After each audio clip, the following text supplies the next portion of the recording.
सगळी कायदा सुव्यवस्था त्याने विस्कळीत केलेली अकोल्याची। आमच्या इथल्या ज्या काही पदाधिकाऱ्यांनी गाडीवर हल्ला करण्याचा प्रयत्न केला त्यांचे माझे चांगले संबंध होते याच्यापूर्वी पण। हा आला हरामखोर आणि त्यांनी कलुषित करून टाकलं वातावरण। म्हणून येतोय म्हणजे उपकार करतोय का? त्याच्या मुसक्या आवळा पोलिसांनी का अभय दिलं, एलसीबींनी का सोडलं, आरजे हॉटेलला कोण्या पोलिसांची गळाभेट झाली, पोलीस काय काढा ना सीडीआर पोलिसांच्या अकोल्याच्या। दादा हे आंदोलन तुमचं कशासाठी चालू आहे? न्याय मागण्यासाठी। माझी मुलगी भारताचं संविधान न्याय भेटला पाहिजे, सर्व आरोपी अटक झाली पाहिजे। ती एक कोणी बाई आहे माझ्या गाडीला लाथा मारणारी, ती पण अटक झाली पाहिजे। ती काय तिथं तिथे ते महादेवाच्या मंदिरात पूजा करताना दिसली परवा, पोलीस पकडू नाही शकत? काय करतात पोलीस माझ्यासारख्याला अशा पद्धतीनं? सत्तेतला आमदार जाऊ द्यानंतर मी एका मुलीचा बाप आहे, अगोदर कोणातरी आईचं लेकरू आहे, मी कोणातरी भावाचा भाऊ आहे एक। आम्ही वेडे नाही आहोत। आजपर्यंत मी सामूहिक आंदोलन केले, पण आज मी परिवारावर या पोलिसांनी वेळ आणलेली आंदोलन करायची। सातत्यानं पोलिसांवर आरोप करत आले। स्थानिक पोलीस शाखेचा तो पोलीस अधिकारी कोण आहे नेमकं, कोणावर तुम्ही सत्य त्याचा तपास पोलीस घेतील। मी माझं पत्र पोलिसांना दिलेलं आहे।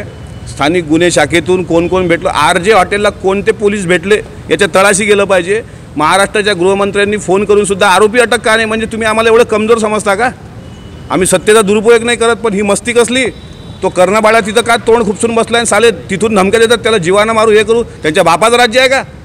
एक तर ते राहतील, एक तर मी राहील, काही झालं चालेल, आता काहीही झालं तर चालेल।